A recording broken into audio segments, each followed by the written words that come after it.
in der Schule am Mittwoch am Nachmittag frei habe, beste Zeit vom ganzen Leben. Seitdem, dass ich meine Lehre gemacht habe früher, weiss ich, was meine Mutter damals gesagt hat. Max, geniesse es noch, solange du in der Schule bist. Mittwoch am Nachmittag frei haben ist einfach das Geilste. Du hast können schlafen, du hast einfach können chillen, können gamen, können machen, was du willst. Ich sage euch, Siesta damals ist nicht nur ein Wort gewesen. Ich bin von der Schule heimgekommen und du hast einfach Freizeit gehabt. Du hast zu viel, aber es war geil gewesen. Am 2 ab ins Bett in der Sek und am 4, 5 ab ins Fußballtraining. Der Tag war immer noch nicht vorbei gewesen. Checkt ihr, was ich meine? Ich bin ehrlich, Mittwoch 2 beste Tage von der ganzen Woche gewesen, damals in der Schule. Sind wir mal ganz ehrlich, es gibt kein besseres Feeling als Freitag am Nachmittag Schule aushaben und dann einfach heimgehen und Wochenende geniessen. Aber Mittwoch war auch so ein geiles Feeling gewesen. Du bist um 7:30 irgendwann mal in die Schule oder so, 7 oder so. Und am 11:45 du bist heimgegangen.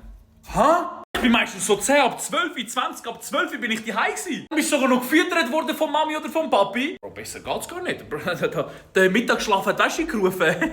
Für alle die das Privileg noch haben, dass sie in der Schulzeit sind. Ich hoffe, ihr geniesst es aber so richtig, okay? Ich hoffe wirklich. Ich meine, Kommentar, wann habt ihr Schulschluss gehabt? Ich habe letztens im Stream mitbekommen, Leute haben irgendwie 10 ab 12 Schulschluss. Bro, Viertel ab 10 vor ist so voll normal, aber was für 10 ab 12? Wie lange ist eure Mittagspause gegangen? Bis am 10 vor 1 oder was? Was immer angeschissen hat, nach dem Mittwoch ist immer der Donnerstag gekommen, logischerweise. Aber der Donnerstag ist immer so ein ewig langer Tag gewesen. Sind irgendwie so bis am 5 oder so. Ja, nein, mal rum abfahren.